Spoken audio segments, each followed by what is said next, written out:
So hello everyone, my name is Neha. You can see about me here. I did my MSc from IIT Kanpur. I qualified these exams. So today in this video, I will discuss the biology from the Lucent GK book and with the subtopic study of cell, जिसे हम cytology बोलते हैं. So before that, you can subscribe to my channel. If you like my video, press the bell icon and the thumbs up button. So let's start. I will explain to you the basic features of cell, type of cell, structure of cell, and the cell division. So study of cell is called the cytology. It's very important question. So many exams are these types of terminology. So you can also memorize this thing. The cytology, the study of cell. Cell, it's a basic structural and the functional unit. तो basic unit तो किसी भी organism, किसी भी life की जो basic and the functional unit जो होती है वो होती है cell. Cell को first coin किया था रॉबर्ट हुक ने 1665 में. ये important है. सो इन दी SCS 2019 में ये पूछा था कि सेल को सबसे फर्स्ट कॉइन किसने किया था, रॉबर्ट हुक ने 1665 में. स्मॉलेस्ट सेल जो है वो माइकोप्लाज्मा गैलिस्पेक्टिकम है. लॉन्गेस्ट सेल है न्यूरॉन. बिगेस्ट सेल है ऑस्ट्रिच. और शिल्डवॉन सेजवान ने सेल थ्योरी दी थी 1838 to 1839. This thing is not important, लेकिन I will read it out. All the organism are composed of cell. Body of every organism is made of cell. Each cell arises from pre-existing cell. And every organism start its life from single cell. तो मतलब cell is a unit और उसके बाद organism बनते हैं, organism से body बनती है. तो cell से बनते हैं organism और organism से बनती है body. और कोई भी cell यदि नहीं बनेगी तो वो किससे बनेगी, वापस से cell से ही बनेगी. Type of cell. So there are two types of cell, prokaryotic cell and eukaryotic cell. Prokaryotic cells क्या होती हैं, ऐसी सेल्स जिसमें सेल्स का बेसिक स्ट्रक्चर होता है. सेल का जो भी बेसिक स्ट्रक्चर है वो हम पढ़ेंगे, वो बेसिक स्ट्रक्चर होता है प्लस, लेकिन उसमें जो न्यूक्लियस होता है वो नहीं होता है. न्यूक्लियस मेम्ब्रेन जो होता है वो एब्सेंट होता है, मतलब न्यूक्लियस होता ही नहीं है. सेकेंड थिंग जो याद रखनी है प्रोकैरियोटिक सेल में, कि जो मेम्ब्रेन बॉन्ड जो स्ट्रक्चर होती है जैसे कि माइटोकॉन्ड्रिया, लाइसोसोम, गोल्गी, ये माइटोकॉन्ड्रिया में प्रोकैरियोटिक सेल्स में नहीं होते हैं. सो एग्जाम्पल्स क्या है प्रोकैरियोटिक सेल्स की, ऑल दीज बैक्टीरिया सेल्स होती हैं वो प्रोकैरियोटिक सेल्स होती हैं. Number of mitochondria in the bacterial cells is zero. क्योंकि माइटोकॉन्ड्रिया जो स्ट्रक्चर होती है वो बैक्टीरिया में होती ही नहीं है, क्योंकि बैक्टीरिया जो होती है वो प्रोकैरियोटिक सेल्स होती है. The smallest known prokaryotic organism is mycoplasma. In photosynthesis, prokaryotic bacteria chlorophyll is associated with the membrane vesicles. ठीक है, तो it's not that important. So eukaryotic cell क्या होती है, यूकैरियोटिक सेल ऐसी सेल्स जो मेम्ब्रेन बाउंडेड स्ट्रक्चर्स होती है जिसमें, और इसमें न्यूक्लियस भी होता है. ठीक है, मेम्ब्रेन बाउंडेड स्ट्रक्चर्स क्या होती है, माइटोकॉन्ड्रिया, गोल्गी, लाइसोसोम्स, ऐसी स्ट्रक्चर जिसकी खुद की मेम्ब्रेन होती है प्लस जिसमें न्यूक्लियस होते हैं, वो वाली सेल्स होती है यूकैरियोटिक सेल्स. ठीक है, एक तो चीज़ याद रखनी है. सेकंड, इसमें जो सेल होती है वो यूनिसेलुलर होती है और मल्टी सेलुलर होती है. तो यूनिसेलुलर मल्टी सेलुलर कौन होती है, प्लांट में और एनिमल की जो भी सेल्स होती हैं वो यूकैरियोटिक सेल्स में आती है. तो this is the important thing कि the biggest single celled organism क्या है, एसिटाबुलेरिया. इंपॉर्टेंट है, सिंगल सेल्ड में सबसे बड़ा ऑर्गेनिज्म कौन सा है, एसिटाबुलेरिया. ये हम बाद में दिखेंगे कि जो न्यूक्लियस होता है उसमें क्या होता है, क्रोमेटिन होता है, और क्रोमेटिन बना होता है DNA और प्रोटीन का, और न्यूक्लियस के अंदर न्यूक्लियोलस भी होता है. ठीक है, here we can see the difference between the prokaryotic and eukaryotic cells. तो prokaryotic cells होती हैं where in which the nucleus and the membrane bound structures are absent. So the size of the cell is generally small. Okay, but eukaryotic cells are unicellular and multicellular, so the size of the cell is large. In this cell, the nucleus is absent, but in the eukaryotic cell, nucleus is present. Prokaryotic cell, it contains a single chromosome, which is circular in shape. ठीक है, so prokaryotic cells contain the single chromosome, very important. In which cell there is only one chromosome, which is the prokaryotic cell. Eukaryotic cells में more than one chromosomes होते हैं. The prokaryotic cells, the membrane bound structures are absent, but the eukaryotic cells में membrane bound structures are present, जैसे mitochondria, lysosome, Golgi. Cell division take place by the fission के through cell division होता है prokaryotic cells में, but in the eukaryotic cells the mitosis and meiosis types का cell division होता है. Structure of cell. So here you can see the plant cell image. I did not upload the animal cell, but in this video later you can see the difference between the animal and the plant cell. Cell wall, in the plant cell there is a rigid wall. So cell wall, plant cell में एक cell wall होती है जो कि एक rigid wall होती है. It's non living thing होती है but and the freely permeable. This cell wall is made of cellulose and chitin. But it's not only present in the plant set, but cell wall also present in the bacteria, which is made by peptidoglycan. So in the plant cell, this cell wall is made up by a cellulose, or in the bacteria it is made up of peptidoglycan. Cell wall के just inner side में जो भी wall होती है या एक membrane होती है उसको हम बोलते हैं सेल मेम्ब्रेन.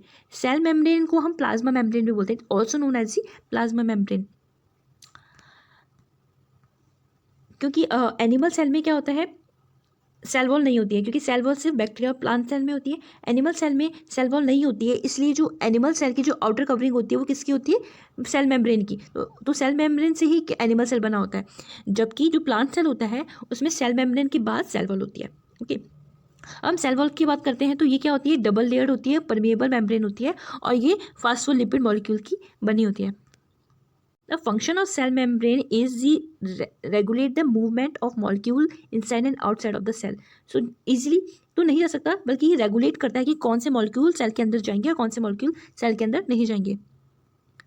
प्रोटोप्लाज्म क्या होता है, प्रोटोप्लाज्म से ही पता चलना चाहिए कि एक लिक्विड होता है. प्रोटोप्लाज्म जो कि सेल के अंदर होता है उसको हम प्रोटोप्लाज्म बोलते हैं. यहाँ पर जो भी लिक्विड फिलअप हुआ है ये ग्रीन ग्रीन से कलर का, उसको हम क्या बोलते हैं, protoplasm. Protoplasm is a whole fluid present in the inside the plasma membrane. It's called the photoplasm. और इस फोटोप्लाज्म को सबसे पहले कॉइन किया था, किसने नाम दिया था, पुरकेनजी ने 1839 में.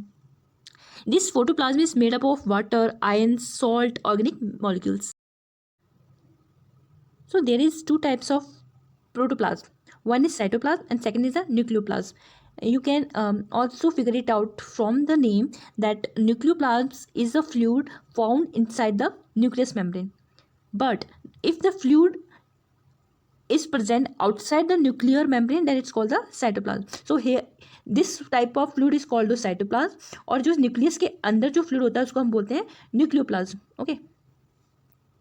So in the nucleoplasm, 85% of the protoplasm. Okay, so in this cytoplasm or nucleoplasm both, the water contained is 80% and the other substance like carbon, oxygen, nitrogen, then its contain of this is 99%. Okay, so 99% of protoplasm is made up of the oxygen, carbon, nitrogen and oxygen, and the 80% of protoplasm is water. The ratio of the inorganic and organic compound is 81 to 19%. Important कि इसमें जो इस protoplasm में जो liquid में जो organic compound होता है वो तो 19 रेशियो होता है, जबकि इनऑर्गेनिक का 81 रेशियो होता है. तो 81-19 का रेशियो होता है जिसमें ऑर्गेनिक मैटर कम होता है. So in the cytoplasm there is a different membrane bounded structure. इसको हम क्या बोलते हैं, माइटोकॉन्ड्रिया. माइटोकॉन्ड्रिया होती है एक डबल लेयर्ड स्ट्रक्चर होती है जिसका फंक्शन क्या होता है, ये फंक्शन करती, इसको हम पावर हाउस भी बोलते हैं क्योंकि माइटोकॉन्ड्रिया सिंथेसिस करती है एनर्जी रिच कंपाउंड एटीपी का. तो एटीपी को बनाती है, इसलिए माइटोकॉन्ड्रिया में क्या होती है, एनर्जी होती है. हम इसी एनर्जी को यूज़ करते हैं अभी हम काम करते हैं, इसलिए हम माइटोकॉन्ड्रिया को, ये माइटोकॉन्ड्रिया है तो माइटोकॉन्ड्रिया को हम क्या बोलते हैं, powerhouse of cell. Golgi bodies क्या होती हैं, गोल्गी बॉडीज़ को सबसे पहले डिस्कवर किया था कैमिलो गोल्गी ने. गोल्गी बॉडीज़ क्या होती हैं, ये ट्यूब लाइक स्ट्रक्चर्स होती हैं. ये ट्यूब लाइक स्ट्रक्चर्स होती हैं, ऐसे ऐसे गोल्गी होती हैं, ये ट्यूब लाइक स्ट्रक्चर होती हैं. In the plant it is more in number और here it is known as the dictyosomes. Dictyosomes बोलते हैं प्लांट्स में. इसका काम क्या होता है, इसका काम होता है it work as a storage, processing and packaging of the. So endoplastic reticulum it's a tube like structure होती है. ये क्या करती है, ये न्यूक्लियस से एक तरफ से कनेक्टेड होती है और एक तरफ से कनेक्टेड होती है किससे, प्लाज्मा मेम्ब्रेन से. सो ये प्लाज्मा मेम्ब्रेन हो गई एंड यहाँ पर एक स्ट्रक्चर हो गई जो कि न्यूक्लियस से कनेक्टेड है और ये प्लाज्मा मेम्ब्रेन से भी कनेक्टेड है. इसका काम क्या होता है, डिस्ट्रीब्यूशन ऑफ मटेरियल. ठीक है, and it's also supporting the framework of cell. Ribosome. So in the ribosome it's discovered by the Palade. So the shape of this ribosome is a small granules shape. The small granules like the shape of the ribosome is like the soil particle. Okay, so in the plasma there is a small particle is called the ribosome and it's made up of the RNA. The function of this ribosome is to take part in the protein synthesis. So the ribosome function is to make a protein. So one thing you should remember the scientist name.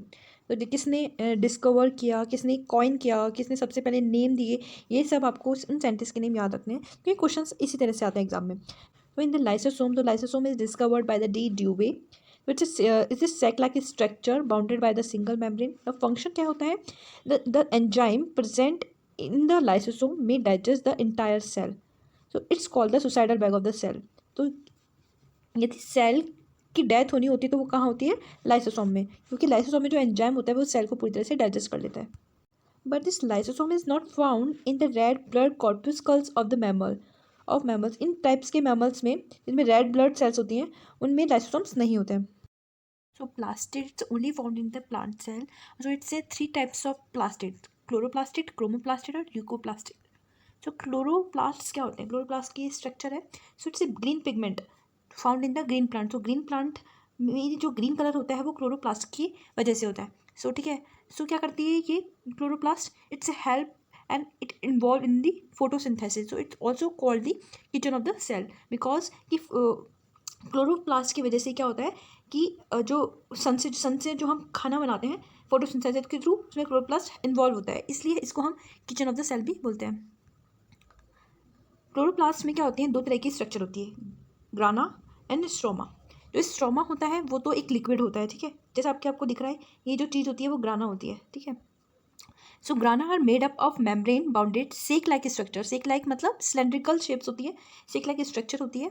It's also known as the thylakoid found in stack, ठीक है।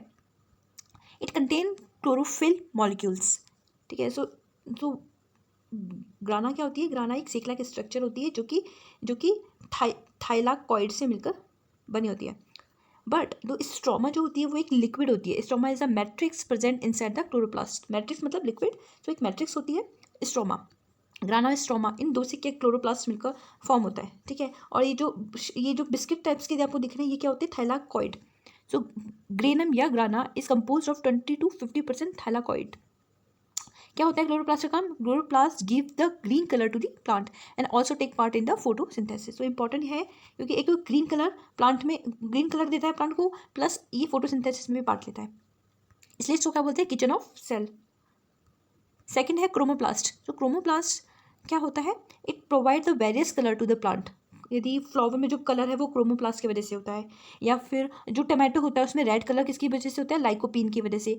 Carotene की वजह से carat में yellow orange colour होता है। बीटानिन की वजह से शुगर बीट में कलर फाउंड होता है, ठीक है। सो थर्ड जो ल्यूकोप्लास्ट होता है वो क्या होता है, कलरलेस होता है। क्लोरोप्लास्ट में ग्रीन कलर होता है, क्रोमोप्लास्ट में वेरियस कलर होते हैं एक्सेप्ट ग्रीन, लेकिन ल्यूकोप्लास्ट में कोई भी कलर नहीं होता, ठीक है। So it's what is the function of leucoplast, it stored the food in the form of the starch, fat and protein। और ये जो ल्यूकोप्लास्ट होता है it's found in root and stem. So root और स्टेन में ये leucoplast क्या करता है, फैट को, स्टार्च को, प्रोटीन को क्या करता है, कलेक्ट करता है। Next is nucleus. So it's the structure of nucleus. I will read this part because it's not that visible. The nucleus is a spherical, centrally located major structure found in the cell. In the plant cell, it is shaped toward periphery.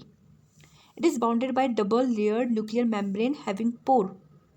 This is the pore. So it's a double-layered structure. यहाँ से दिख रहा है, एक तो ये purple colour की structure होती है और एक ये स्काई ब्लू कलर की, तो डबल लेयर्ड स्ट्रक्चर होती है विद द पोर्स। यहाँ पर न्यूक्लियर पोर्स होते हैं विद इन न्यूक्लियोप्लाज्म, क्योंकि न्यूक्लियस के अंदर जो फ्लूइड होता है वो हमको पता है क्या होता है, न्यूक्लियोप्लाज्म। दो तरह के प्रोटोप्लाज्म होते हैं, एक तो न्यूक्लियोप्लाज्म और एक साइटोप्लाज्म। तो न्यूक्लियोप्लाज्म वो होता है जो जिसमें न्यूक्लियस के अंदर फ्लूइड भरा होता है, उसको बोलते हैं nucleoplasm. With in the nucleoplasm nucleolus और क्रोमेटिन मटेरियल इज प्रेजेंट। तो इस न्यूक्लियस में दो तरह के मटेरियल प्रेजेंट है, एक तो न्यूक्लियोलियस, एक जो ये बॉल जैसी शेप है वो न्यूक्लियोलस है, और जो धागे जैसी जो थ्रेड जैसी स्ट्रक्चर है वो क्या है, chromatin. So this ball shape structure is a nucleolus. So nucleolus is rich in protein and RNA. So RNA दो जगह प्रेजेंट है हमारे सेल में, कहाँ पर राइबोसोम में और एक न्यूक्लियस में, और न्यूक्लियस में भी कहाँ पर, न्यूक्लियोलस में। And this chromatin material is a thin and thread like structure forming network. So ये thread like structure is a chromatin होती है, और क्रोमेटिन किससे बनी होती है, it's made up of the genetic structure DNA। During cell division this chromatin break. So जो जब सेल का डिवीजन होता है तो बेसिकली जो ये क्रोमेटिन होते हैं वो डिवाइड हो जाते हैं, कुछ क्रोमेटिन इधर चल जाते हैं, कुछ क्रोमेटिन इधर चल जाते हैं, और इसके डिवीजन से जब ये डिवाइड हो जाते हैं तो ये क्या फॉर्म करते हैं, क्रोमोसोम। सो बेसिकली हम ये बोल सकते हैं क्रोमेटिन ही क्रोमोसोम होते हैं और क्रोमोसोम का डिवीजन होता है सेल डिवीजन के time. And the function of nucleus is very important, क्योंकि न्यूक्लियस है, नाम से पता चल रहा है कि क्या करेगा, सारे जो सेल्स की जो एक्टिविटी है उसको कंट्रोल करेगा, इसलिए इसको कंट्रोल रूम पे बोलते हैं किसका, सेल का।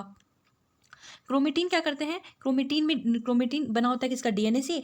सो इसलिए ये क्या करता है, जो जेनेटिक करेक्टर्स होते हैं वो पेरेंट्स से ट्रांसफ़र किए जाते हैं। तो इसके दो काम हो गए, एक तो ये पूरे सेल को कंट्रोल करता है, दूसरा डीएनए के जो जीन्स होते हैं वो एक पेरेंट से डॉटर में ट्रांसफ़र होते हैं, डॉटर सेल में।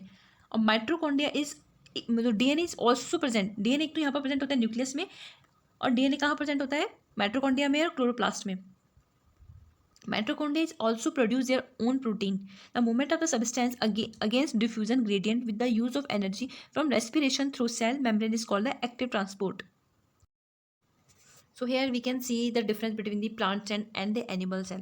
First is the plant cell are larger in size, but animal cells are smaller in size. Okay, in the cell wall is present in the plant cell.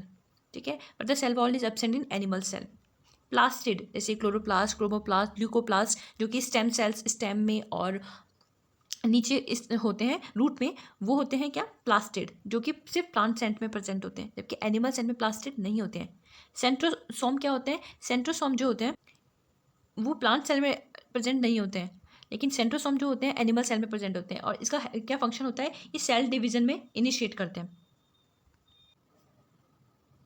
एक vacuole एक cylindrical shape होती है, ठीक है। तो इस plant cell में इसका जो साइज़ होता है वो ज़्यादा होता है, जबकि वैक्यूल का जो एनिमल सेल में जो साइज़ होता है वो स्मॉल होता है।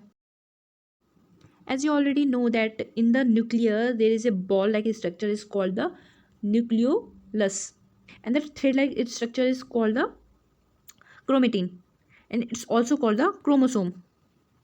So chromosome basically is the thread-like structure found in the nucleus as a chromatin material.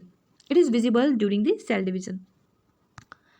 यहाँ देखो, the chromosome are made up of the DNA and protein. So you can understand the picture easily. So this is the DNA. So DNA को जब हम दूर तक देखते जाते हैं तो thread-like structure बन जाती है, जो क्या होती है, क्रोमोसोम. ये thread-like structure ही क्या होती है, क्रोमोसोम, जो किससे मिलकर बनी हुई है, DNA से और प्रोटीन से. अब हम इस क्रोमोसोम को अंदर तक देखेंगे तो ये जो क्रोमोसोम है बेसिकली एक जो थ्रेड लाइक स्ट्रक्चर है, वो एक थ्रेड लाइक स्ट्रक्चर ना होकर दो क्रोमेटाइड से मिलकर बनी होती है, और ये क्रोमेटाइड किससे जुड़े हुए होते हैं, सेंट्रोमेयर से. Okay, so each chromosome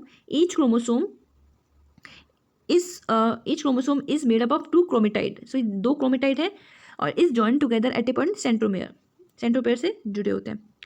okay, the Beed like structure form on the chromosome. इसमें एक बीड लाइक स्ट्रक्चर होती है जिसको हम क्या बोलते हैं, जीन्स, और genes are made up of DNA. So the chromosome also made up of DNA and the genes also made up of DNA. These genes which are carrier of the genetic information from generation to generation. But some viruses like RNA is the genetic material is called the retrovirus. So in the DNA, वैसे तो DNA genetic information को transfer करता है, but some viruses में RNA genetic information को transfer करता है. Chromosome किससे मिलकर बने होते हैं, डीएनए से, और जीन्स भी किससे मिलकर बने होते हैं, डीएनए से. ये इंपॉर्टेंट है. क्रोमोसोम की जो टर्म है किसने दी थी, वॉल्डेयर ने. इंपॉर्टेंट है, वॉल्डेयर ने क्रोमोसोम का नाम दिया था. तो कॉइन किसने किया था क्रोमोसोम वर्ड, वॉल्डेयर ने, इन 1988.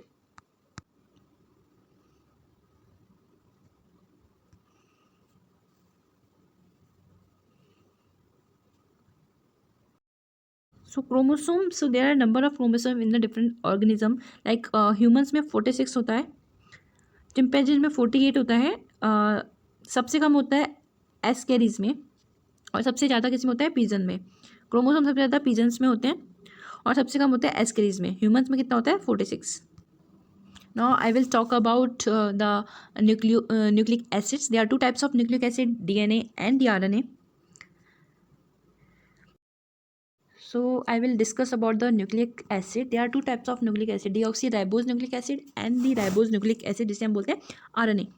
So DNA is a micromolecules which are larger number of the nucleotides. So DNA मिलकर बने होते हैं किससे? पॉलीन्यूक्लियोटाइड से. एंड द पॉलीन्यूक्लियोटाइड किससे मिलकर बने होंगे? न्यूक्लियोटाइड से. So one nucleotide has 3 component. One is nitrogen base, second is deoxyribose sugar, and third is phosphate group. So in the nitrogen base there are 2 types of nitrogen base, purine and pyrimidine. So purine में क्या होते हैं? adenine and guanine होते हैं, और pyridine में होते हैं thymine and cytosine. It's very important that Watson and Crick ने स्ट्रक्चरल मॉडल दिया था किसका? डीएनए का. तो जो डीएनए होता है वो बेसिकली 2 पॉलीन्यूक्लियोटाइड से मिलकर बना होता है. सो डीएनए मिलकर बना होता है 2 पॉलीन्यूक्लियोटाइड से, और एक पॉलीन्यूक्लियोटाइड मिलकर बना होगा किससे? न्यूक्लियोटाइड से. और जो एक न्यूक्लियोटाइड मिलकर बना होता है base, sugar and the phosphate group. तो जो न्यूक्लियोटाइड होगा वो शुगर, नाइट्रोजन बेस और फास्फेट से मिलकर बना होगा. ओके, सो दे आर तो ये डबल हेलिक्स होती है डीएनए में. एक होती है पॉलीन्यूक्लियोटाइड की और दूसरी भी पॉलीन्यूक्लियोटाइड की होती है. सो इसमें जो बेस होते हैं कौन कौन से? एडेनिन, ग्वानिन, थाइमिन और साइटोसिन्स. वो क्या होते हैं? हाइड्रोजन बॉन्ड से बंधे होते हैं. ठीक है. सो जो एडेनिन ग्वानिन होते हैं जो एक दूसरे के कॉम्प्लीमेंट्री होते हैं. कौन? Adenine guanine. उसके बीच में तो होते हैं हाइड्रोजन के सिर्फ 2 बॉन्ड. इन ग्वानिन और साइटोसिन्स में हाइड्रोजन के कितने बॉन्ड होते हैं? 3. As you can see in this picture that this adenine and guanine has bonded by this और this bond. They are 2 hydrogen bond, but in the guanine and the cytosine there are 3 bond. One is this and this. There are 3 hydrogen bond between the guanine and the cytosine. Function of the DNA is it transfer the genetic information in the coded form from one generation to other generation. DNA synthesize the RNA. Where is this DNA found? It's present in the nucleus. It's also present in mitochondria, and it's also present in chloroplast. The basic unit of DNA is the nucleotide. So there is a nucleotide, उससे मिलकर बने होते हैं polynucleotide, और 2 polynucleotide से मिलकर बना होता है डीएनए.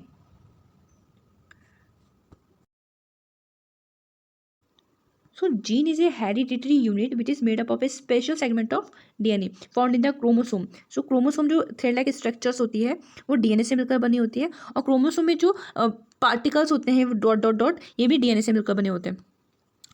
So जो क्योंकि ये जीन्स है वो DNA से मिलकर बने हुए हैं, तो DNA में किससे मिलकर बना होता है? नाइट्रोजन बेस भी होता है इसके अंदर, शुगर भी होती है और फास्फेट भी होते हैं. ठीक है, तो शुगर भी होती है, फास्फेट है. तो इस नाइट्रोजन बेस में होते हैं एडेनिन, थाइमिन, ग्वानिन और साइटोसिन. इनके ऑर्डर में यदि जैसे चेंज आ जाता है सीक्वेंस में, तो इससे क्या होता है? जीन्स में क्या होते हैं? म्यूटेशंस हो जाते हैं. So there are 2 types of nucleic acid, DNA and the RNA. So RNA is a single standard nucleic acid made up of the phosphate, ribose sugar and nitrogen base. तो डीएनए में तो डबल हेलिक्स होते हैं, लेकिन RNA में single helix होते हैं. ओके, और जो आरएनए होते हैं उसमें क्या होता है? एक तो फास्फेट होता है, एक राइबोज शुगर होती है और नाइट्रोजन होता है. इन दी आरएनए सो जो नाइट्रोजन बेस होती है उसमें यूरेसिल होते हैं, एडेनिन होते हैं, ग्वानिन होते हैं, साइटोसिन होते हैं. तो डीएनए में क्या होता है? एडेनिन, थाइमिन, ग्वानिन और साइटोसिन. जबकि आरएनए में क्या होता है? Adenine, uracil, guanine and cytosine. तो थाइमिन की जगह जो होता है वो क्या होता है? यूरेसिल होता है, और डीएनए में थाइमिन होता है और आरएनए में यूरेसिल होता है. RNA molecule which act as an enzyme is called the riboenzyme. There are 3 types of RNA: mRNA, rRNA and tRNA. So M is a messenger RNA. Messenger RNA क्या करता है? क्योंकि जो RNA होता है वो न्यूक्लियस में प्रेजेंट होता है. ओके, क्योंकि न्यूक्लियस के अंदर जो न्यूक्लियोलस होता है, न्यूक्लियोलस किससे मिलकर बना होता है? RNA से और प्रोटीन से. सो ये जो RNA होता है वो ये आरएनए क्या होता है? mRNA होता है, जो कि यहाँ के मैसेज को, न्यूक्लियस के अंदर के मैसेज को कहाँ लेकर जाता है? साइटोप्लाज्म में, इन द कोडेड फॉर्म. जैसे you can imagine that there is a cell. Okay, there is a nucleus. तो यहाँ पर क्या होता है? mRNA क्या करता है? क्योंकि न्यूक्लियस जो होता है कंट्रोल रूम होता है, इसके पास खुद के पास क्या होगी? बहुत सारी मैसेज होगी. तो ये mRNA क्या करता है? न्यूक्लियस के से यहाँ से मैसेज लेता है, और यहाँ पर जो जितने भी और वो मेम्ब्रेन बाउंडेड स्ट्रक्चर होती है उनको मैसेज ट्रांसफर करता है। आरआरएनए क्या होता है, ये जो आरआरएनए होता है इसको राइबोसोमल आरएनए बोलते हैं, इसलिए ये कहाँ पर प्रेजेंट होता है, राइबोसोम में। तो राइबोसोम कहाँ होता है, ये साइटोप्लाज्म में, ये न्यूक्लियस हो गया, ये साइटोप्लाज्म हो गया लिक्विड, ठीक है। यहाँ पर डॉट डॉट लाइक जो सॉइल पार्टिकल लाइक स्ट्रक्चर होती है उसको राइबोसोम बोलते हैं। इसके अंदर भी क्या होता है, आरएनए होता है। तो आरएनए दो जगह होता है, राइबोसोम में और न्यूक्लियस में। यहाँ पर जो न्यूक्लियस में आरएनए होता है वो एम होता है, और जो राइबोसोम में आरएनए होता है वो आरआरएनए होता है। टीआरएनए क्या करता है, आरएनए का जो काम होता है वो प्रोटीन बनाना होता है, ठीक है। सो टीआरएनए क्या करता है, जो एमिनो एसिड को कैरी करता है और उसको ट्रांसफर करता है राइबोसोम में, और फिर राइबोसोम क्या करता है, प्रोटीन का सिंथेसिस करता है। तो बेसिकली टीआरएनए फोटोसिंथेसिस में हेल्प करता है। So they are sit. So here is the difference between the RNA and the DNA. तो R is the ribose nucleic acid and DNA is the deoxyribose nucleic acid. So इसमें पहले हम देख सकते हैं कि इसमें जो शुगर होती है वो डीऑक्सी होती है, जबकि आरएनए में जो शुगर होती है वो राइबोज होती है। मतलब इसमें दो ऑक्सीजन पहले निकल चुके होते हैं डीऑक्सी डीएनए में। एक होता है कि जो न्यूक्लिक इसमें जो बेस होता है वो adenine, thymine, cytosine and guanine होता है, जबकि आरएनए में क्या होता है, adenine, uracil, cytosine and guanine. इसमें adenine, thymine, guanine and cytosine होता है, और इसमें adenine, uracil, guanine and cytosine होता है। डीएनए जो होती है एक डबल लेयर्ड स्ट्रक्चर होती है, जबकि आरएनए क्या होती है, एक सिंगल लेयर्ड स्ट्रक्चर होती है। ये मेनली न्यूक्लियस में प्रेजेंट होता है, जबकि आरएनए न्यूक्लियस के साथ साथ राइबोसोम में भी प्रेजेंट होता है, या हम बोल सकते हैं साइटोप्लाज्म में प्रेजेंट होता है। So now we will study about the cell division and the cell cycles. तो सेल साइकिल क्या होती है, it is a sequence of event in which cell duplicate the genetic material. तो सेल साइकिल में सबसे पहले सेल क्या करते हैं, अपने जो जेनेटिक इन मटेरियल को डुप्लीकेट करते हैं, एंड देन फिर उसको डॉटर न्यूक्लियन में कन्वर्ट कर देते हैं, डिवाइड हो जाते हैं किसमें, डॉटर न्यूक्लियन में। तो उसका एक सेल साइकिल बन जाता है। इस तरह से सेल्स प्रोड्यूस होती रहती हैं। Cell division, the process in which cell increases their number is called the cell division. Cell जब डिवाइड होती हैं तो उससे क्या होता है, सेल्स के नंबर बढ़ जाते हैं। कुछ सेल्स होती हैं it needed for the growth, development and repair of body. Cell division से क्या होता है कि यदि एक सेल खराब हो गई है और सेल बार बार सेल डिवीजन के थ्रू बन रही है, तो इससे क्या होता है, बॉडी का रिपेयर होती रहती है, बॉडी की ग्रोथ होती रहती है, और बॉडी में डेवलपमेंट होते रहते हैं। तो सेल डिवीजन टू टाइप्स की होती है, मीटोसिस और मियोसिस। ये सिर्फ इक्रियोटिक सेल्स में ही होती हैं ये सेल डिवीजन। मीटोसिस क्या होती है, Mitosis cells occur in the somatic cells which take part in the growth, repair, development. Mitosis cells का जो मेन पर्पस होता है, सेल जो बॉडी को ग्रोथ देना, उनको रिपेयर करना और बॉडी में डेवलपमेंट करना होता है। ओके, जब भी मीटोसिस होता है, जब भी मीटोसिस टाइप का सेल डिवीजन होता है, तो इसका मेन पर्पस होता है बॉडी में रिपेयर करना। और इस जब भी मीटोसिस सेल का डिवीजन होता है तो इसमें सिर्फ दो टाइप्स की डॉटर न्यूक्लिया बनती है। जब सेल का डिवीजन हो और दो डॉटर सेल्स बने तो इसका मतलब यहाँ पर कौन सा डिवीजन हुआ है, मीटोसिस। सो द अनकंट्रोल्ड मीटोसिस में occur tumour and the cancer growth. Okay, so यदि सेल का डिवीजन एक अनकंट्रोल्ड वे में सेल का डिवीजन हो जाए तो यही क्या फॉर्म करते हैं, ट्यूमर को, कैंसर को। ओके, जो रिप्रोडक्टिव सेल्स होती हैं जैसे कि ओवेरी, स्पर्म, जब ओवेरी, स्पर्म इस टाइप्स की सेल का डिवीजन होता है, सो इस टाइप के डिवीजन को हम बोलते हैं meiosis. Meiosis occur in the reproductive cell. This type of division take place during the formation of haploid gamete like ova and sperm. So ova sperm type की जो सेल्स होती है ये क्या होती है, रिप्रोडक्टिव सेल्स होती है। जब इन सेल्स का डिवीजन होता है तो उसको मियोसिस सेल डिवीजन बोलते हैं। This type of division is also called the reduction division. In this meiosis division, when this one cell divide into the 4 daughter cell. This is it about the cytology study of cell. So if you like my video, please press the bell icon and the like button and subscribe to my channel. Thank you.